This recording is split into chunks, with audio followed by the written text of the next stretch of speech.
hermanas y mis hermanos, que el Señor los bendiga en esta preciosa tarde. Ya vamos a darle inicio a la clase del día de hoy. Amén. Vamos a orar para la clase en este día. Amén. Soberano Padre, en esta hora nos acercamos una vez más delante de ti. Presentamos, Señor, este tiempo en el que vamos a estar aprendiendo de tu palabra. Te pido, Señor, que me ayude a transmitir tu verdad, que mis hermanos puedan recibirla. Señor, líbranos de errores, líbranos de herejías, de cosas que no son correctas. Padre amado, de que podamos, Señor, con un balance bíblico, pues enseñar tu verdad en este día, Señor. Guíanos a toda verdad, Señor, que tu Espíritu Santo nos guíe a toda verdad por medio de la palabra. Te pedimos esto, Señor, en el nombre de Jesús. Amén. Y amén. Gracias, Señor. Hermanos, la clase del día de hoy se llama el diseño fracturado. La caída del hombre y la pérdida del orden divino. El diseño fracturado, la caída del hombre y la pérdida del orden divino. ¿Okay? Esa es la clase del día de hoy. Los objetivos generales para este día son los siguientes. Número 1 es comprender las implicaciones teológicas, espirituales y antropológicas de la caída del hombre, reconociendo cómo el pecado de Adán fracturó el diseño original de Dios y produjo la pérdida del orden divino en la humanidad. Vuelvo y repito esto. Se supone que en términos generales, cuando terminemos esta clase, comprendamos las implicaciones teológicas, espirituales y antropológicas de la caída del hombre, reconociendo cómo el pecado de Adán fracturó el diseño original de Dios y produjo la pérdida del orden divino en la humanidad.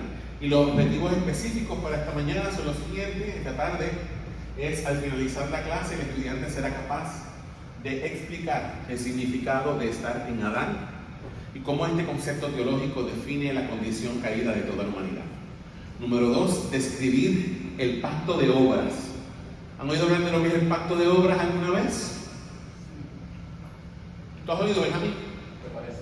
Sí, Okay. no entiendo, no es el acto de hacer como un acuerdo, pero por hacer algo conforme haces un acuerdo y haces algo al respecto. Exacto, tiene que ver con la obra de nosotros. ¿Okay? ¿Qué es el pacto de obras? ¿Qué fue el pacto de obras establecido por Dios con Adán y su importancia como fundamento de la responsabilidad moral del hombre ante su Creador? Número 3, vamos a identificar el orden original del ser humano, espíritu, alma y cuerpo, ya eso no lo hemos hablado. Como dicho orden reflejaba el diseño perfecto de Dios antes de la caída. Número 4, al finalizar la clase vamos a poder analizar las consecuencias inmediatas de la caída, especialmente la muerte espiritual y la separación del hombre de Dios. 5, reconocer los efectos del pecado en la naturaleza humana, incluyendo la inversión del orden interior y el surgimiento de una naturaleza carnal dominada por los sentidos. 6 o 7, si no me equivoco, vamos a relacionar la pérdida del orden divino con la confusión contemporánea respecto a la identidad y la sexualidad, entendiendo la caída como raíz teológica del desorden moral y espiritual. Y por último, vamos a poder valorar la necesidad de la redención en Cristo, el segundo Adán, como única esperanza para restaurar el diseño original de Dios en la humanidad. ¿Okay? Esos son los objetivos generales y el objetivo específico que esperamos poder cumplir en esta mañana. Hermanos, la semana pasada les decía que cuando Adán pecó, cuando Adán cayó, toda la raza humana cayó juntamente con él. ¿Ok? Leíamos Romanos capítulo 5, versículo 12, que dice que por cuanto el pecado entró en el mundo por un hombre, y por el pecado la muerte, así la muerte pasó a todos los hombres por cuanto todos pecaron. ¿Ok? Eso lo aprendimos y lo vimos la semana pasada, lo hemos hablado anteriormente, pero hablamos específicamente de eso la semana pasada. Cuando Adán cayó, todos nosotros caímos con él, porque Adán era nuestro padre, y por lo tanto era nuestro representante federal delante de Dios. ¿Okay? Adán era nuestro representante. Él no estaba en el jardín del Edén físicamente, pero Adán ya le estaba representando allí. Cuando Adán pecó, todos nosotros caímos en él, porque estábamos en potencia dentro de él. ¿Ok? ¿Cómo les explico esto? En el libro de Hebreos, si no me equivoco, hay un pasaje que dice que antes de que el sacerdocio de los levitas fuera establecido, había una, de las 12 tribus de Israel, había una que se llamaba la tribu de Leví. Esa es la tribu de los sacerdotes. ¿Ok? Antes de que Dios estableciera los sacrificios y los diezmos y todo ese tipo de orden, de ofrendas, dice la Biblia que mucho antes de eso, una vez Abraham le dio los diezmos de todo a un rey que a la misma vez era sacerdote, que se llamaba Melquisedec. ¿Ok? ¿Quién era Melquisedec? Nadie sabe quién era ese hombre. Ese hombre era un tipo de Cristo, es una cristofanía, lo que se llama. ¿Ok? Y a esa persona Abraham le dio los diezmos de todo. Abraham, perdón, le dio los diezmos de todo. Dice el libro de Hebreos que aunque Leví todavía no estaba allí, como Leví estaba en los lomos de Abraham, Leví le dio los diezmos de todo a ese sacerdote llamado Melquisedec. Es un lenguaje medio extraño, ¿ok? En potencia, usted y yo estábamos dentro de Adán, porque todos los seres humanos, ¿de dónde salimos? De Adán y Eva. Usted estaba literalmente en los lomos de Adán. Por eso cuando él cayó, usted cayó en él. ¿Estamos hasta aquí? ¿Dudas, preguntas en cuanto a eso? ¿Alguien no entendió ese concepto? En los lomos de Adán. Es una forma poética de decir que usted estaba dentro de su genital, dentro de su órgano reproductivo, pues. Estaba en la semilla de Adán, ¿ok? ¿Estamos hasta aquí? Seguimos acá. Adán es el primer hombre. Por lo tanto, Adán es cabeza y origen de la raza humana. Hermanos, nosotros todos somos una sola raza en Adán. Eso de que si la raza negra, que si la raza blanca, que si la raza mongólica, eso delante de Dios no vale. Somos una sola raza, la raza humana, punto. Somos una sola raza en Adán. Todos nosotros, no importa si usted es blanco, negro, amarillo, rojo, lo que sea, usted salió de Adán. ¿Ok? Fueron diferencias genéticas o lo que fuera que vinieron posteriormente. ¿Y gracias, mami?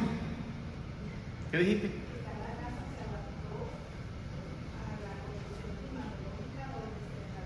Exactamente. Póngase en pie y dígalo más duro, hermana Ruth, para que la gente la escuche. Que cada raza se adaptó climatológicamente al lugar Donde se asentó, ¿ok? y no hay raza.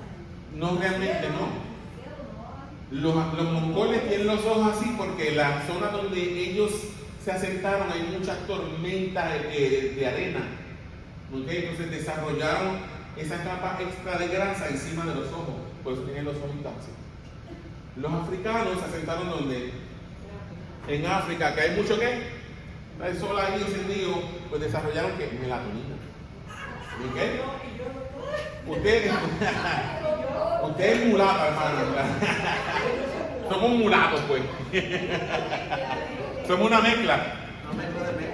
Somos una mezcla. De las migraciones que... Exacto, de las migraciones que vinieron de Europa, de los esclavos que trajeron de África, ¿qué más?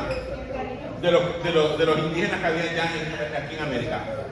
De hecho, mi hermano se hizo la prueba de 23andMe y salimos que somos, creo que 34% nigerianos. Hermano, aunque yo soy blanquito por fuera, esta nariz me delata, esto es nariz de África. Yo soy africano. ¿Ah? Esta nariz no es de blanco, aunque sea blanquito por fuera. Bueno, nada, pues seguimos por acá. Vamos a hablar de qué quiere decir estar en Adán. ¿Qué quiere decir estar en Adán? Vamos a leerlo todo juntos. Ustedes saben que yo he definido estar en Cristo como participar de todo lo que Cristo es y de todo lo que Cristo hizo, ¿verdad? Entonces, estar en Adán es participar, léalo conmigo, participar de todo lo que Adán es y de todo lo que Adán hizo. La Biblia dice que los seres humanos por naturaleza nacemos en Adán. Por lo tanto, participamos de todo lo que Adán es y de todo lo que Adán hizo. De hecho, el apóstol Pablo en 1 Corintios 15:22 dice que en Adán todos mueren. 1 Corintios 15:22, anote eso. 22. 1 Corintios 15:22 dice, en Adán todos mueren. ¿Ok? En Adán todos mueren. Hermano, es importante esto. Entender, escucha esto. Entender quién era Adán, cómo fue hecho y qué fue lo que le pasó al caer, nos ayuda a entender quiénes somos, cómo fuimos hechos, cómo heredamos la culpa de Adán y cómo los efectos de su caída nos afectaron a nosotros. Vuelvo y repito esto. Cuando llegamos a entender quién era Adán, cómo Dios lo hizo, qué fue lo que le pasó cuando cayó, eso nos ayuda a nosotros a entender quiénes somos nosotros, cómo fuimos hechos nosotros, cómo heredamos su culpa y cómo los efectos de su caída nos afectaron a nosotros. De hecho, estas últimas 2 semanas hemos visto cómo Dios creó al hombre. ¿Se acuerdan? Génesis 2:7 dice: entonces Jehová Dios formó al hombre del polvo de la tierra, parte material, y sopló en su nariz aliento de vida, neuma, el espíritu, el ruach, parte inmaterial, y cuando lo material se unió a esa parte inmaterial, entonces salió ¿qué? El alma viviente, la psique. El hombre se dio cuenta de que era un ser vivo, ¿okay? Un ser viviente con su propia característica y naturaleza. Vamos a ver ahora el pacto de obras. ¿Qué era el pacto de obras? Para entender lo que era el pacto de obras, hermano, les quiero recordar esto. En las últimas semanas hemos estado hablando de las 3 dimensiones del ser humano.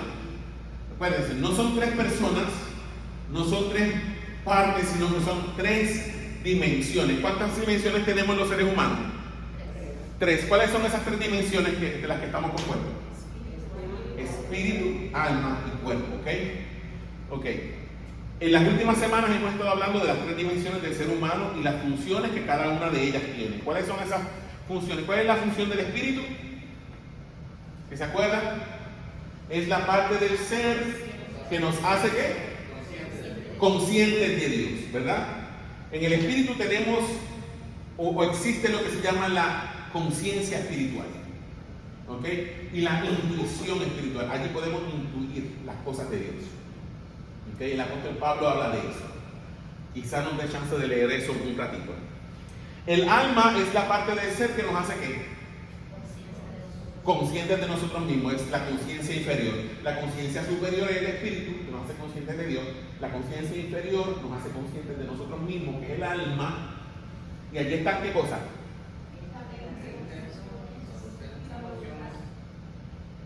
Y me falta una. Mente, emociones y voluntad. ¿Okay? La voluntad está allí, en el alma. ¿Okay? Y por último tenemos el cuerpo, que nos hace conscientes de quién. Del mundo físico que nos rodea, ¿ok? El cuerpo es necesario porque Dios decidió crearnos ¿dónde? En un mundo físico, ¿verdad? ¿Y dónde vamos a reflejar la gloria de Dios? En el mundo físico. Por lo tanto, el cuerpo es necesario. ¿El cuerpo es menos que lo demás? No. El hecho de que lo mencionamos en último lugar no lo hace menos importante. Como el hecho de que decimos que el Espíritu Santo es la tercera persona de la Trinidad, eso no la hace menos importante. La llamamos tercera persona de la Trinidad porque fue el último que la palabra nos revela aquí, ¿verdad? Pero no es menos importante que el Padre ni el Hijo. Los 3 tienen la misma dignidad. Los 3 son dignos de adoración. Las 3 personas en Dios son dignas de adoración. Entonces las 3 partes en nosotros, las 3 dimensiones de nosotros son igualmente importantes. ¿Ok? Aprendimos que en la creación hubo un orden dentro de estas 3 dimensiones. ¿Cuál es ese orden?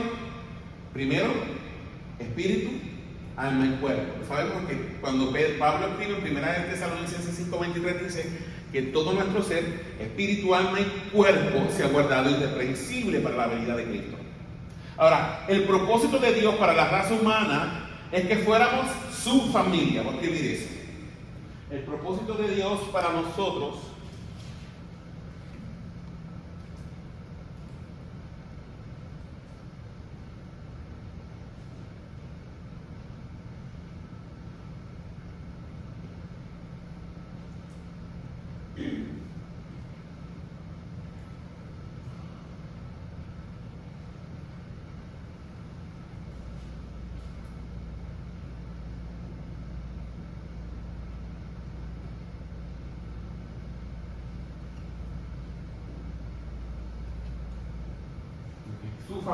su familia en la tierra.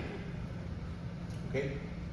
Les dije que Dios tiene dos familias, una familia espiritual y una familia material, que es la familia humana.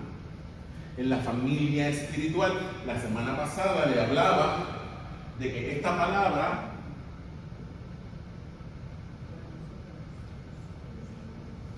Elohim, la cual cuando la traducimos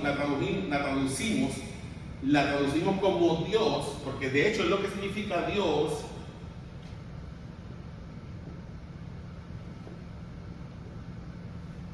Es lo que significa Dios, pero si usted lee la Biblia en hebreo, usted se va a dar cuenta de que no solamente esta palabra Elohim se usa para Dios, sino que se usa también para los ángeles y se usa también para los demonios, se usa también para describir a los dioses de las naciones y se usa para describir los espíritus humanos de personas que han muerto. ¿Ok? Entonces, es un error definir Dios como una serie de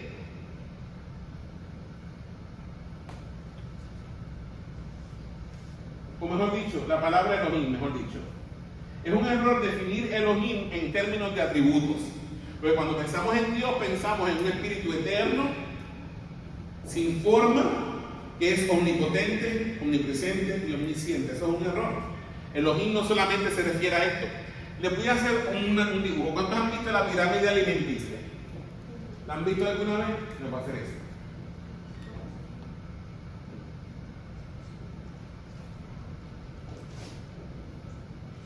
Porque imagínense que esta es la pirámide alimenticia, pero en vez de alimentos voy a poner las diferentes jerarquías en el mundo espiritual de Dios. ¿Okay? En la cima, lo vamos a dividir en tres. En la cima de esa pirámide encontramos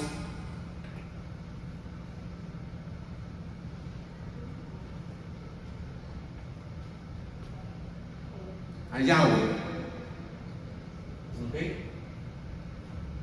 Entre medio de Yahweh, debajo de Yahweh, se encuentran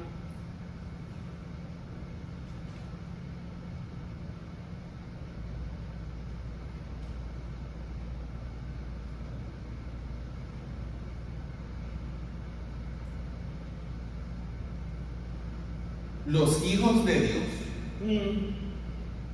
¿De qué hijos de Dios está hablando ahí? ¿Usted ha leído Génesis 6?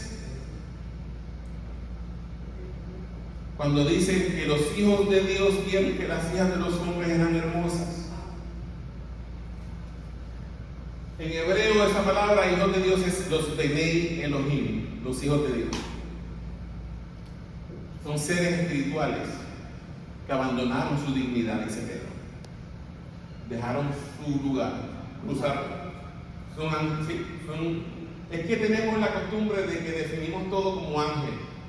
Y en la Biblia hebrea, ¿no? Y pensamos en ángeles y pensamos en criaturitas, en bebés con alitas, volando por ahí. No. Es más, los ángeles no tienen alas. Vayan sacándose su de la mente. Los ángeles no tienen alas. Porque ¿se acuerdan cuando Abraham, ¿se acuerdan del relato de Sodoma y Gomorra? Que aparecieron tres hombres donde Abraham, tres hombres diferentes, tres hombres. Uno de ellos Abraham identifica como el ángel de Jehová. Y el ángel de Jehová no es otra cosa que Dios mismo. Dios mismo como una apariencia humana. No sé si me está entendiendo. Es una teofanía. Es como una prefiguración de Cristo encarnado, preencarnado, ¿ok? Como cuando Jacob peleó con el ángel de Jehová, él dice, he visto a Dios cara a cara. Pero no precisamente Era Dios. Era Dios. Era Dios porque eso es lo que dice la Biblia. Pero junto con el ángel de Jehová habían dos ángeles más. ¿Se acuerdan? Habían dos hombres más que fueron los que siguieron su camino hasta Gomorra y Sodoma. ¿Se acuerdan? Entonces, quítese la idea de que los ángeles tienen algo. Porque esos ángeles hasta comieron. Porque Abraham le mató un cabrito y les dio yogur y les dio leche y les dio queso. Y los tres comieron. Ajá. Una pregunta, porque alguien esta semana me estaba hablando algo similar a esto.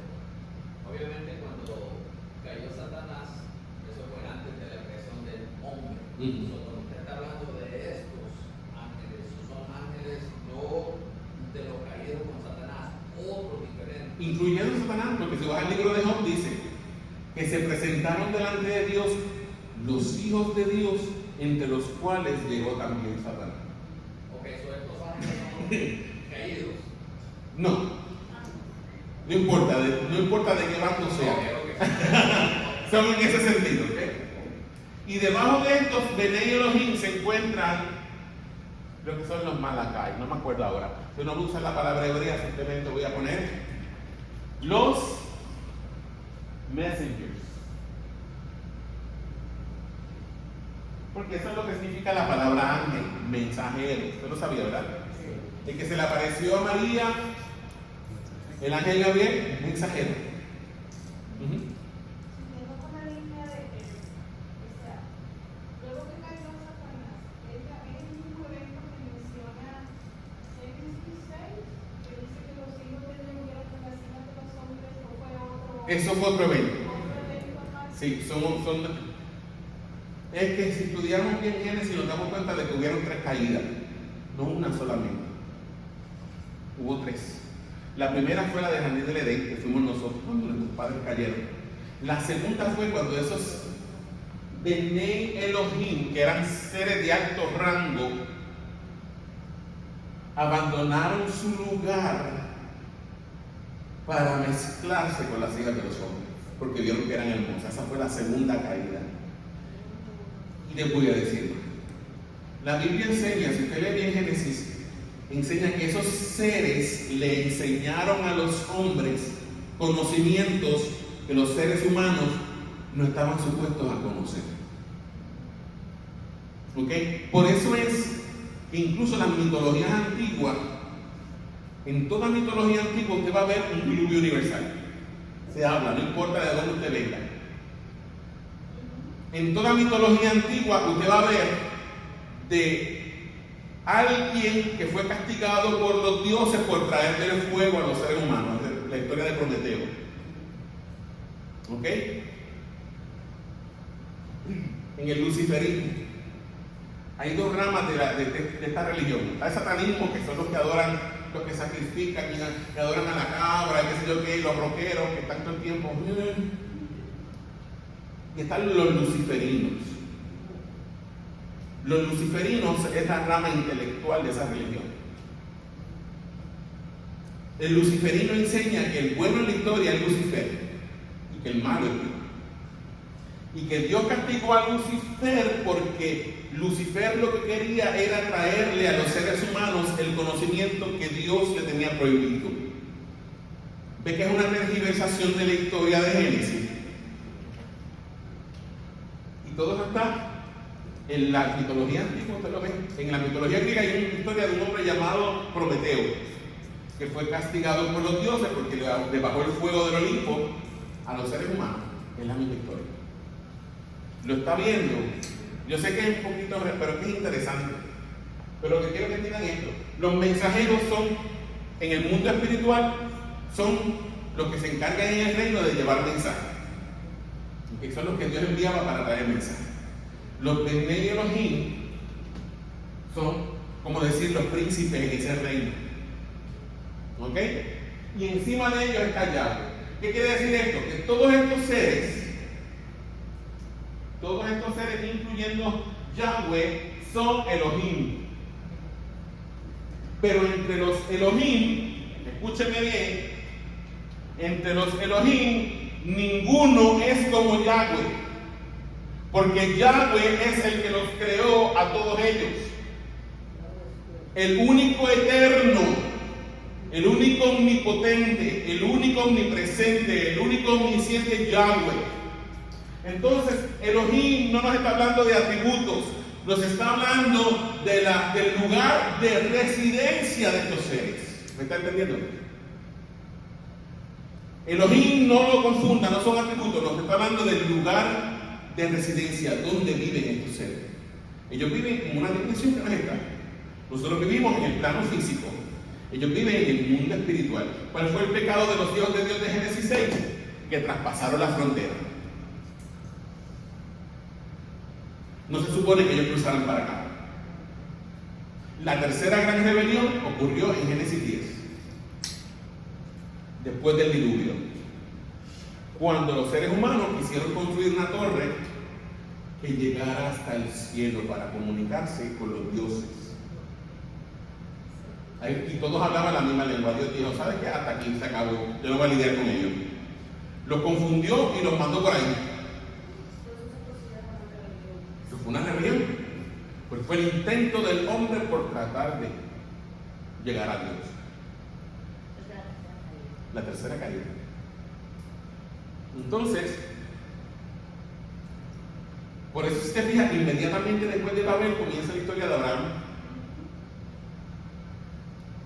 Porque usted sabe lo que pasó en Génesis 10, estando en Deuteronomio. No tengo tiempo para entrar ahora en todos esos pasajes, pero Dios se desentendió de la raza humana. Dios dijo, ya yo no voy a lidiar con ella.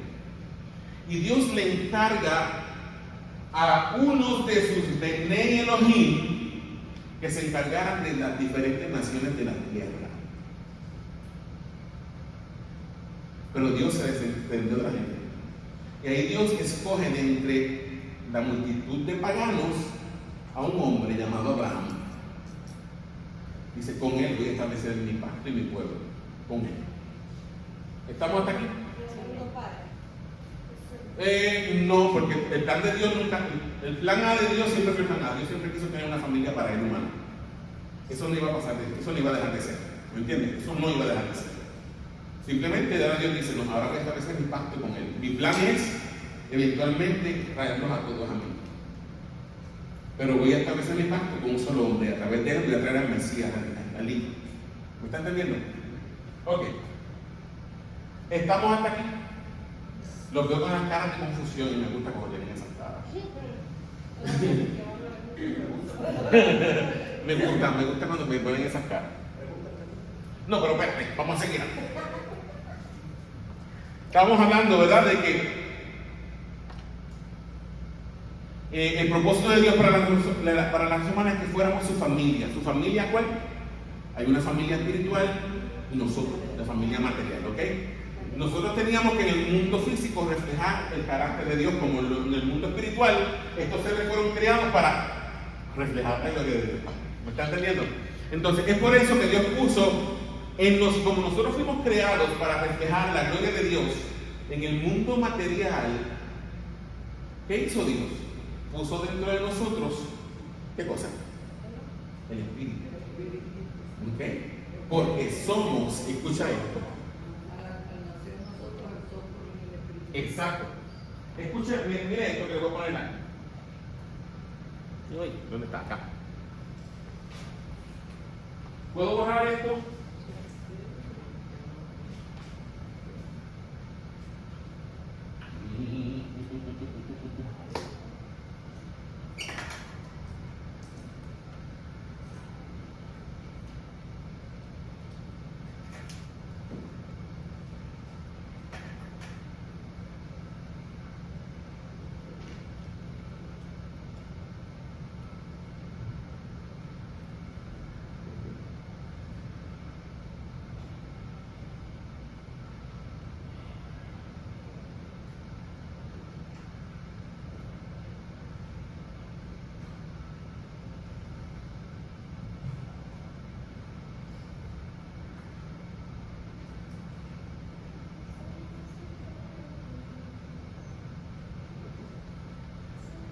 Léalo conmigo.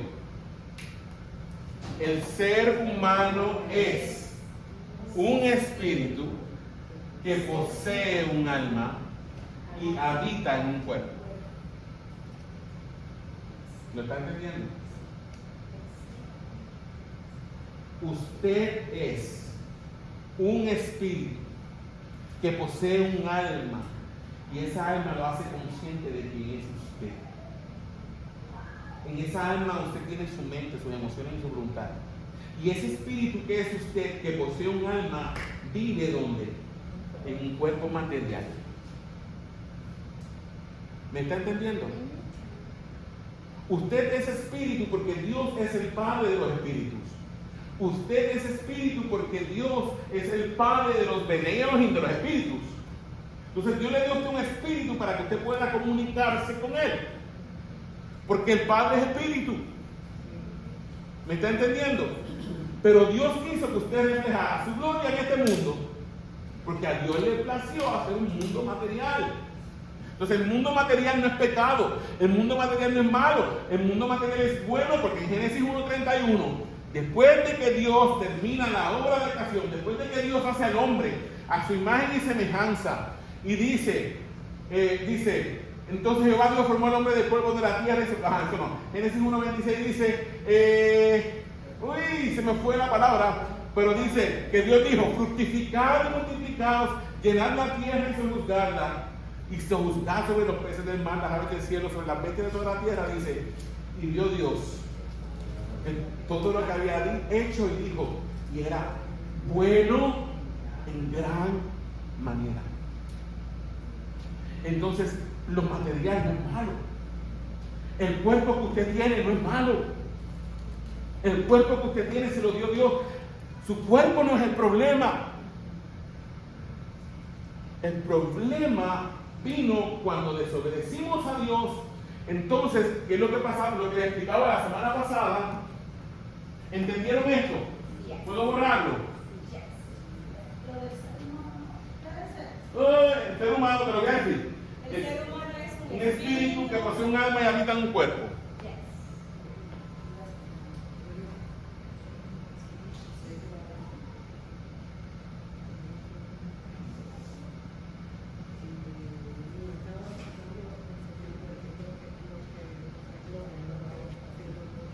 El problema de nosotros ocurrió en el momento, hermano. Acuérdense que les dije la semana, cuando Dios creó a Adán, en Génesis 2, 16 y 17, alguien que me lo busque. Génesis 2, 16 y 17, ¿qué dice? 16 y 17. Y mandó Jehová Dios al hombre diciendo, de todo árbol del huerto podrás comer, mas del árbol de la ciencia del bien y del mal no comerás, porque el día que de él comieres, ciertamente morirás. ¿Qué dijo Dios? El día, mire lo que dice, el día que de ese fruto comas, dice él, ciertamente morirás. Pero usted lee la historia y usted se da cuenta de que Adán y Eva no se murieron ese día. Por lo menos físicamente no se murieron ese día. Ese día murieron espiritualmente. Lo que la Biblia llama la primera muerte. ¿Usted sabe qué es? La muerte espiritual. Okay, acuérdese de esto.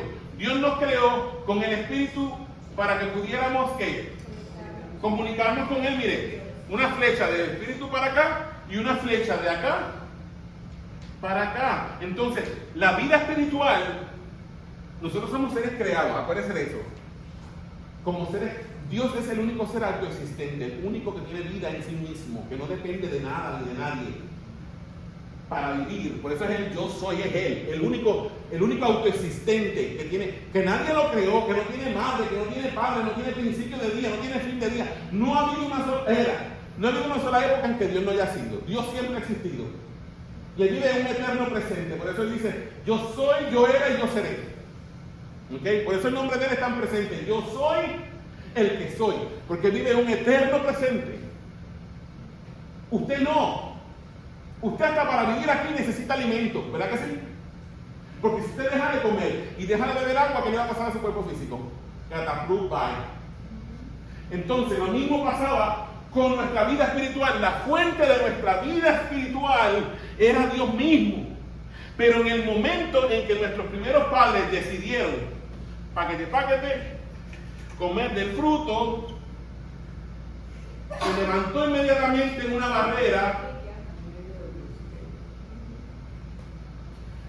barrera, fuimos cortados, pasó exactamente igual. que cuando usted corta un palo, cuando usted le corta una rama a un árbol, ¿qué le pasa a esa rama? Automáticamente se muere porque queda desconectada de la vida del árbol. Entonces, cuando el pecado se interpuso entre nosotros y Dios, automáticamente dejamos de recibir la vida del Espíritu de Dios en nosotros. ¿Ok? Entonces, por eso es que les dije la semana pasada, imagínense a Dios como el sol. Entonces, si hay un muro entre el sol que es Dios y nosotros, ¿cómo estamos nosotros? En tinieblas.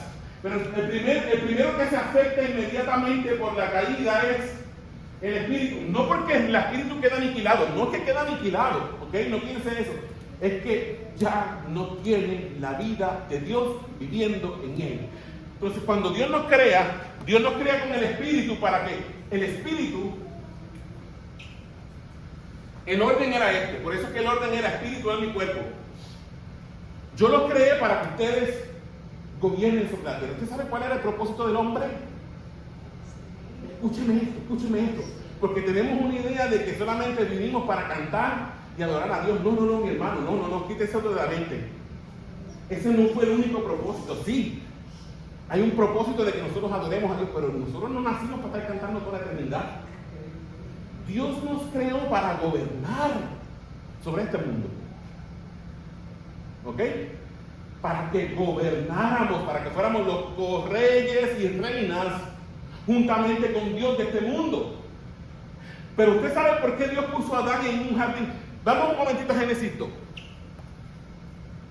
Vamos primero a 1, 26 y 27. Escúcheme.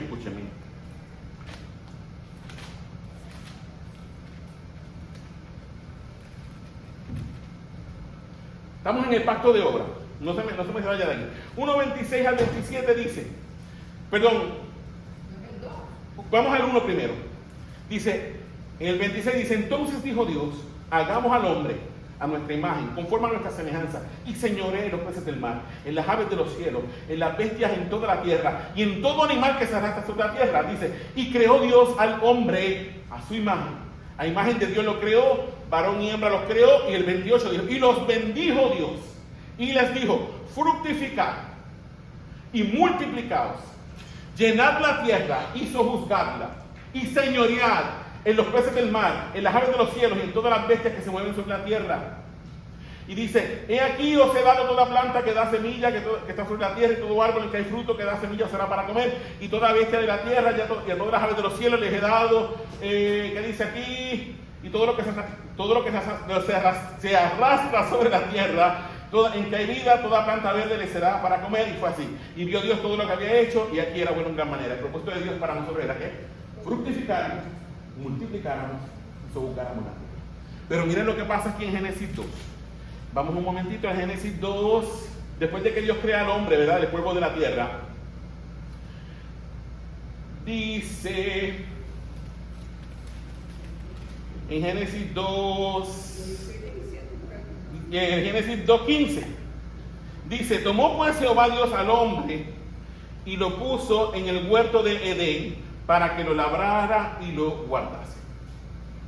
Fíjense de esto, Dios nos creó. El propósito de Dios era que gobernáramos y sojuzgáramos.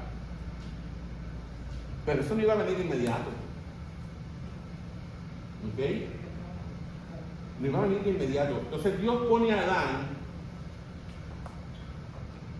en un huerto. A veces pensamos que el huerto de Edén era el mundo entero. No. El huerto de Edén fue un lugar específico que Dios plantó. Dice que Jehová plantó un huerto en Edén, y en ese huerto colocó a ¿quién? A Adán. Ahí está Adán. No se burle de mis muñecos. Adán y Eva. Y les dio libertad para vivir en ese huerto. Lo puso allí para que labrara la tierra, para que la cuidara.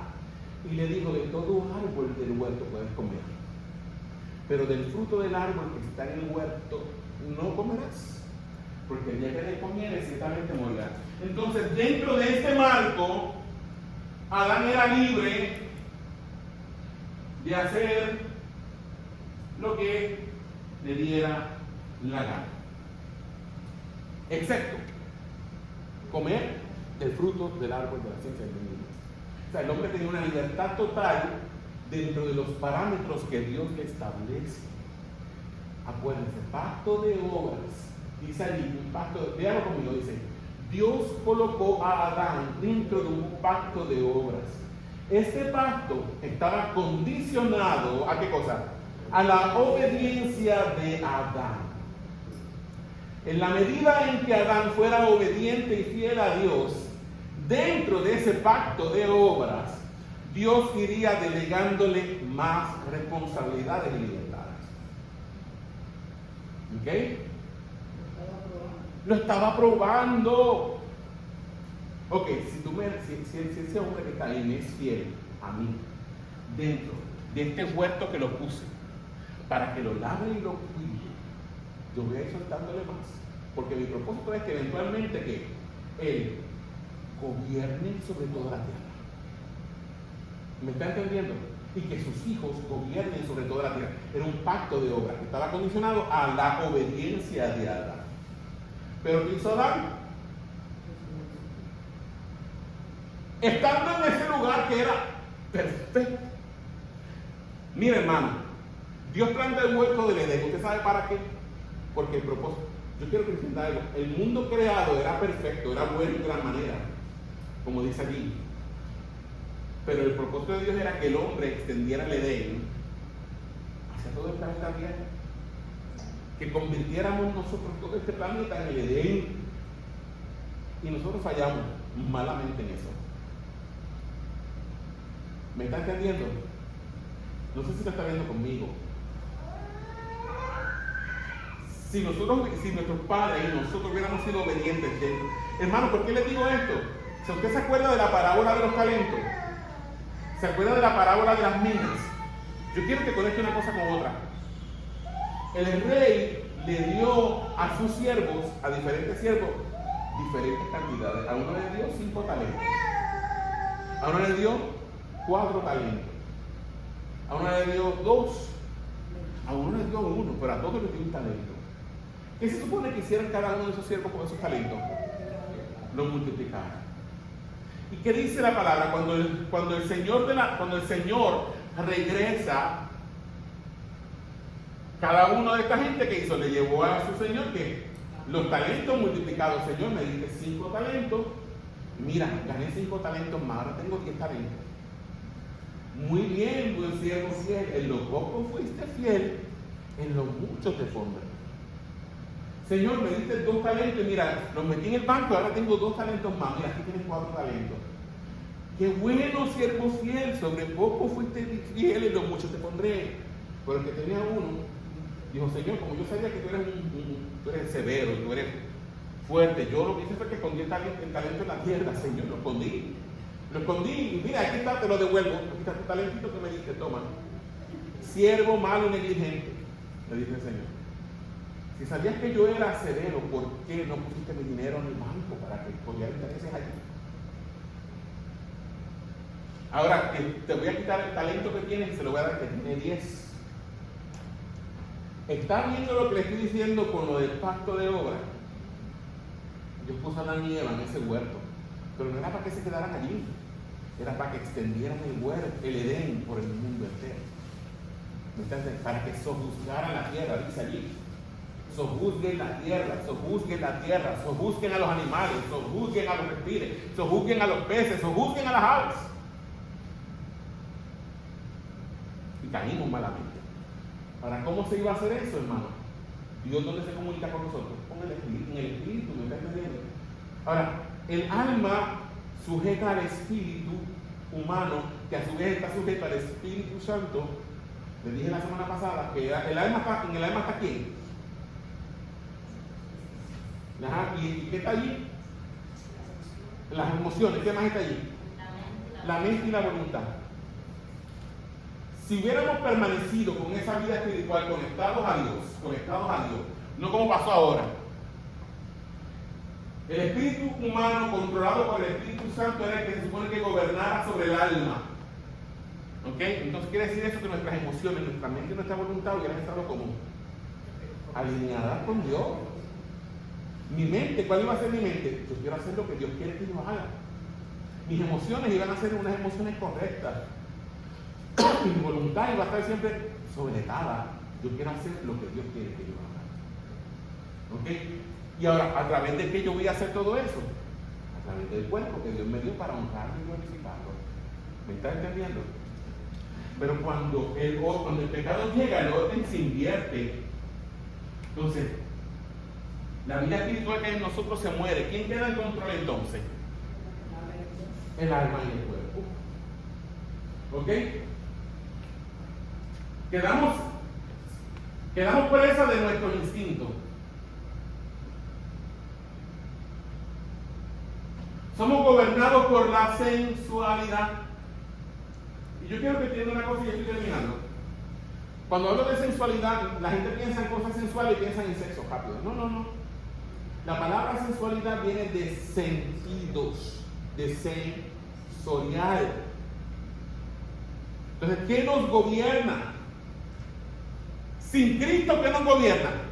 Vamos a hablar a calzón quitado. Los sentidos. ¿Para quién vivimos? Para complacer nuestra carne. ¿Para quién vivimos? Para nosotros mismos. Vivimos por nuestros instintos. Nos volvimos animales, gente. Entonces, en vez de ser el reflejo de Dios en la tierra, lo que hicimos fue convertirnos en animales. Literalmente. ¿Por qué usted cree que hay guerras en este mundo? ¿Por qué hay gente que puede violar a un niño de 5 años? ¿En qué mente cabe eso? Porque nos volvimos animales. Sin Cristo el ser humano se vuelve un animal. El único que puede restaurar ese orden es Cristo. Por eso es que necesitamos nacer de nuevo. ¿Usted me está entendiendo? Cuando nacemos de nuevo, entonces, ¿qué pasa? La vida de Dios vuelve ¿a dónde? Aquí, hermano. Entonces Dios nos devuelve la posibilidad de poder restaurar eso. Obviamente, mientras vivamos en este cuerpo de carne, todavía usted va a batallar con esto, porque todavía no es tiempo para que esta sea redimida. ¿Okay? Yo quiero que entienda algo y lo voy a poner aquí. ¿Se acuerda de la justificación, la santificación y la glorificación? Para que usted entienda.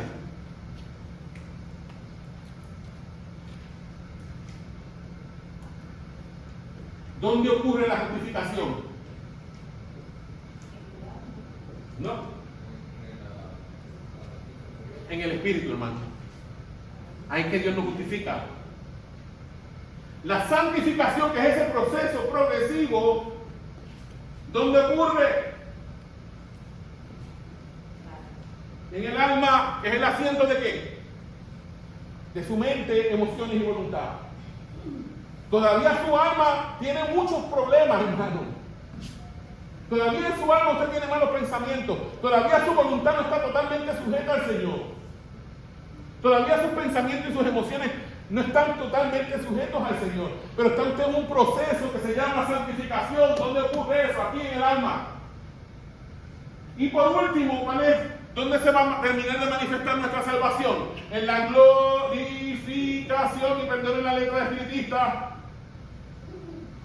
¿Y dónde ocurre la glorificación?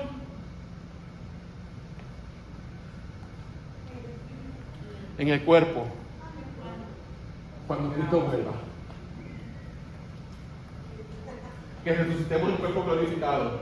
Que le voy a decir algo, es un cuerpo divinizado como el de Cristo.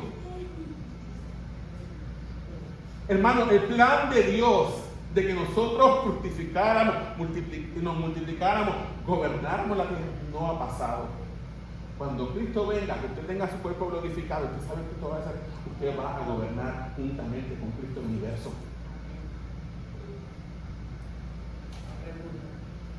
El que nosotros pensamos, o mucha gente pensamos, que siempre lo estamos diciendo, vamos a estar alabando, cantando y Yo no sé de dónde nos sacamos esa idea, pero eso nunca se vive de Dios. ¿Qué vamos a hacer qué vamos a hacer? Hermano, si vamos de nuevo al Génesis, podemos ver que esa gente, esos ángeles, cuando veían aquí, hermano, la pasaban bien. La pasaban de show, porque mira, iba a casa de Abraham y Abraham le daba que si cabrito, que si leche, que si yo, ya.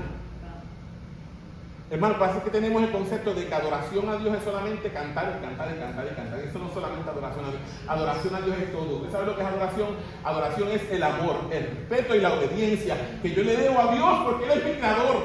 No tiene nada que ver con canciones. Adoración a Dios es todo. Adoración a Dios es mi trabajo, si lo hago para la gloria de Dios. Adoración a Dios es que yo coma, si lo hago para la gloria de Dios. Adoración a Dios es que yo tenga a mi familia y comparta con ellos. Eso es adoración. Adoración a Dios es que usted tenga relaciones sexuales con su esposo y su esposo en el marco del matrimonio. Eso es adoración. ¿Me entiende? ¿Me entiende? Pero pensamos adoración y pensamos en los 15 minutos o 20 minutos o 30 minutos que estamos en la iglesia cantando corito. Eso no es adoración, eso es parte de, pero eso no es la adoración total. Adoración a Dios es todo, todo, todo. Exacto. Exacto. Es más, le voy a decir más, a veces estamos nos gusta la música, nos gustan los instrumentos, nos gusta, pero eso, hermano, eso es un adorno. Eso es adorno. Dios no está mirando los instrumentos y lo lindo que cantamos. Dios lo que mira al final es el corazón. La mujer samaritana, mira mujer, te digo que ni en este mundo ni en Jerusalén van a adorar al Padre. El Padre busca adoradores que le adoren en espíritu y verdad. No se ate en un lugar. ¿Me está entendiendo? Entonces, Adán estaba en ese pacto de obra y cayó. En la medida que Adán fuera obediente, Dios le iba a ir dando las cosas. Pero Adán falló. Pero usted sabe quién vino después. Cristo. ¿Y usted sabe cómo la Biblia llama a Cristo? El segundo Adán. Porque donde el primer Adán falló, Cristo cumplió. Entonces Cristo se cumplió. Cristo se convierte en cabeza de otra familia. Cristo es nuestra cabeza federal ahora.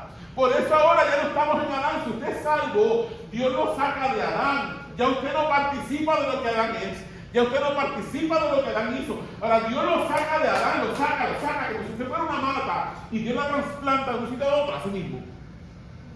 Te trasplanta de Adán y te coloca en Cristo. Ahora tú participas de todo lo que Cristo es y de todo lo que Cristo es. Exacto. Exactamente. Hermano, por eso lo que pasa aquí, ya esto no es quien te lo quite. Esto que está aquí no es quien te lo quite. Tu salvación es segura en Cristo. Nadie te la va a quitar. El diablo no te la va a quitar. Tus pecados no te la van a quitar. Tu salvación es segura. Tú fuiste justificado, declarado justo por la fe en Cristo. ¿Dónde ocurrió eso? Tu espíritu, porque ahí fue donde el Espíritu Santo volvió y te selló como propiedad de Dios.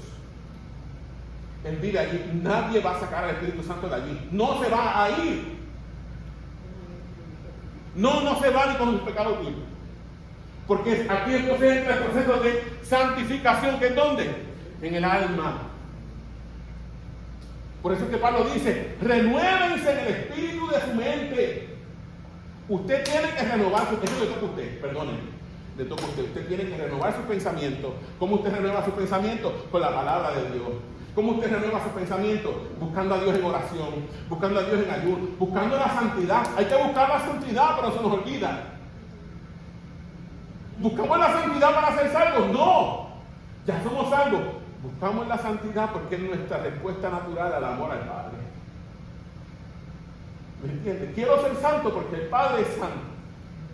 Quiero ser santo porque Cristo dio su vida por mí. Derramó su sangre por mí. No quiero seguir fallándole. Entonces mi respuesta natural es yo quiero buscarlo. Pero siempre queremos buscarlo. No. Por eso siempre va a haber una tensión. Mientras usted viva en este mundo, va a haber una tensión en usted. Por un lado, usted va a querer hacer la voluntad de Dios. Por otro lado, usted se va a dar cuenta que en sus miembros todavía queda un enemigo que lo va a querer llevar a hacer lo que no le agrada a Dios.